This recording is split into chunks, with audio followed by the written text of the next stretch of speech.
Well, hello everybody. It's April 30th. Oh, there's my dog barking. That's DJ. I thought I'd do a quick video. It's Saturday, and he just came from the vet, so wanted to get some heartworm medicine for him, and tick protection and all that stuff, because we do a lot of hiking. And so he tested negative. They had to draw blood from his foot, and we tried it one other time, and he fought like crazy. And so but he's doing good now. He's all right, but I gotta go get him some food so then I can stick his medicine in his food, and so he'll eat everything. But anyhow, I thought I would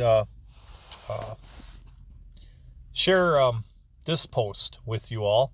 I don't know if you could see that picture or not. I know it was really sunny, but this man right here is Gypsy, and I wrote about him and actually did a YouTube video on him a while back. He is and it's kind of funny. I actually met him at the dog park, and he was sharing a football story, and I was just really enjoyed. I kind of eavesdropped on the conversation because I love sports, and I played sports growing up my whole life, and in Coon Rapids, Minnesota, with some of the best athletes in I ever known or ever had the privilege to play with. And so anyways, he was telling his story, and after he got done talking to his people, he was heading to his car, and I kind of followed him, and I walked up to him, and I said, I really enjoyed listening to you, and I said, where did you play football? And he says, well, I played at this such and such penitentiary for kids. And I busted a gut, started laughing. I go, are you serious? And he goes, well, yeah. He said, I've spent quite a bit of my childhood in and out of jails. And then when I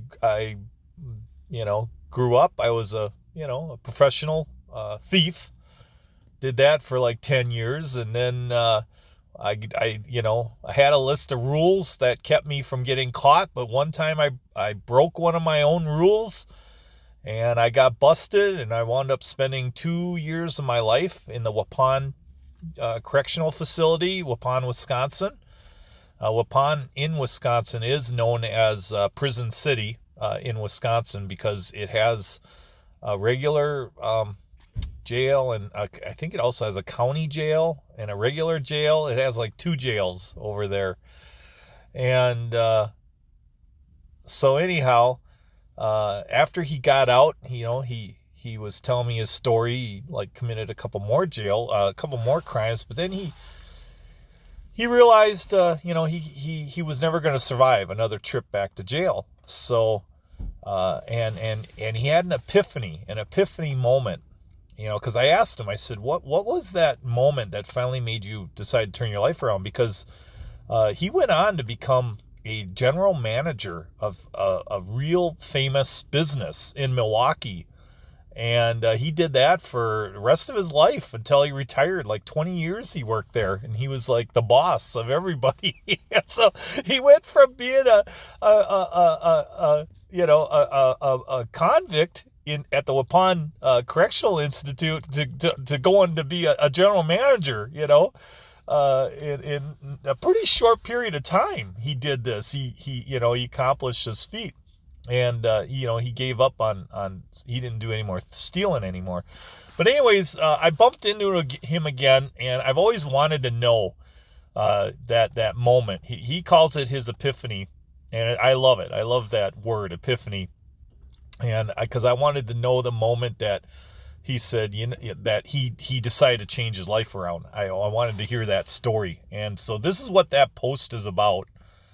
And he does tell me his story, and I'm going to read it to all of you today. So I wrote this on April 23rd. We were at the airport dog park in it's right in Milwaukee, Wisconsin, just a little bit south of Milwaukee, and that's where I live, and that's how I met him, and so this is actually so he tells me his story here. So happy Saturday. This is Gypsy. I told you all his story a while ago, and it's on my YouTube channel, Wisconsin Hugs.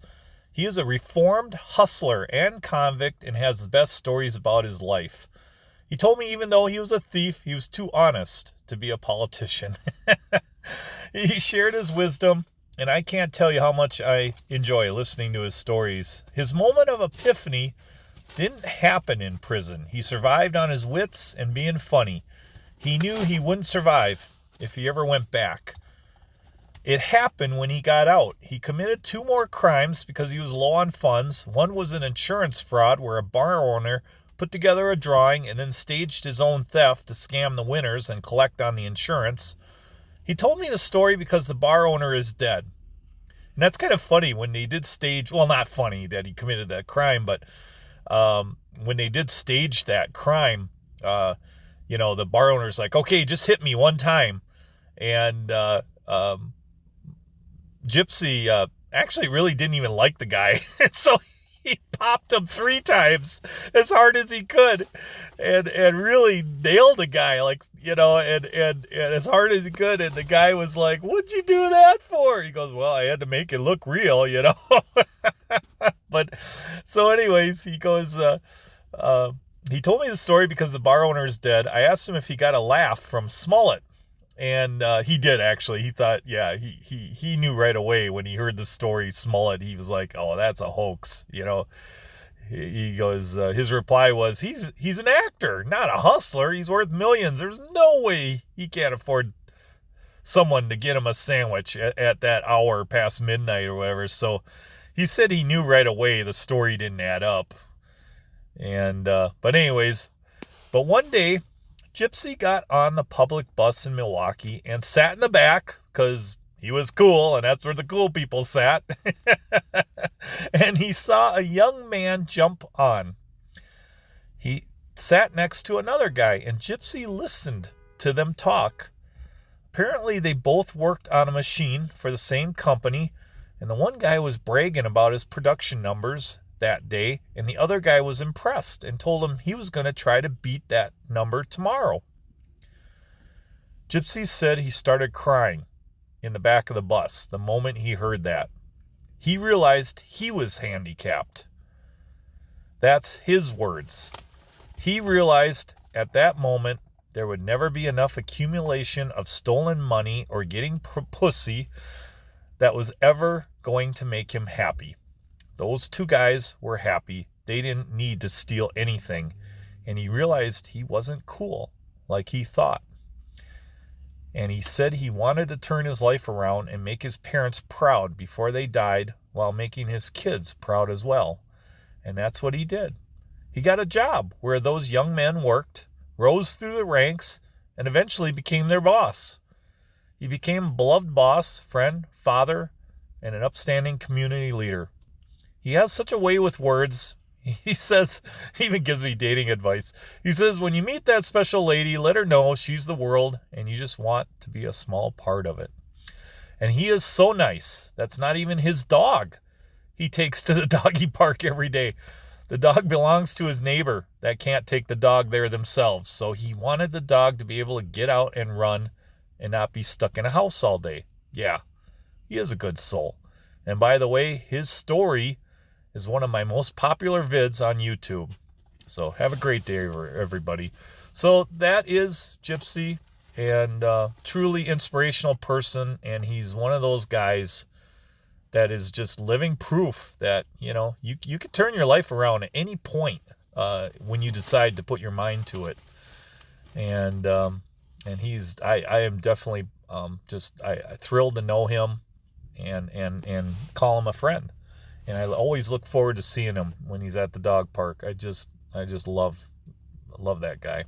So, all right, everybody, take care. Have a great day. Have a great weekend. I am dating a new girl, and I haven't put her on my on any of my social media yet because it's only like the second weekend we've been together.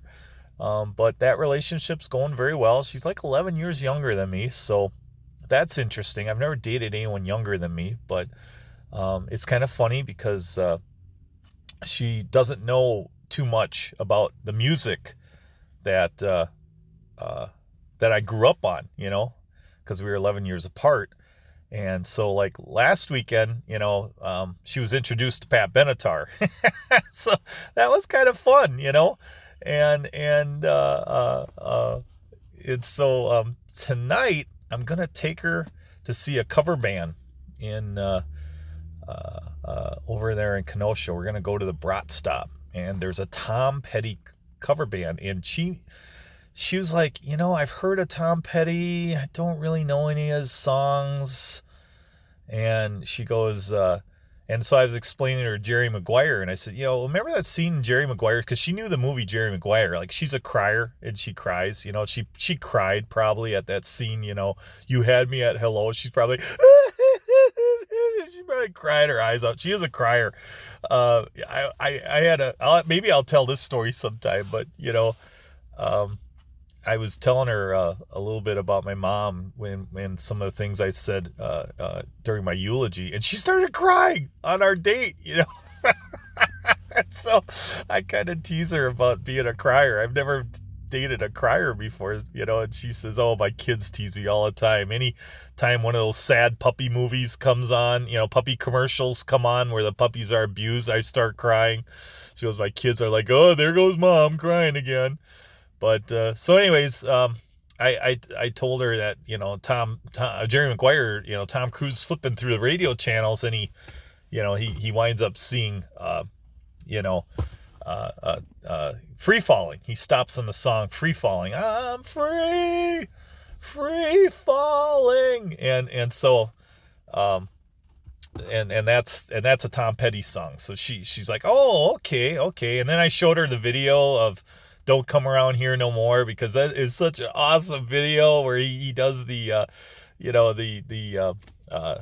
Alice in Wonderland, and he's dressed up as a Mad Hatter, and I think it got like best video of the year that year. So I was showing her that, and so this will be fun, because even I'm having a hard time remembering all of Tom Petty's songs, like I'm running down a dream, back to me. It's going to be a lot of fun. I can't wait. So, but anyways, I hope you all have a great day.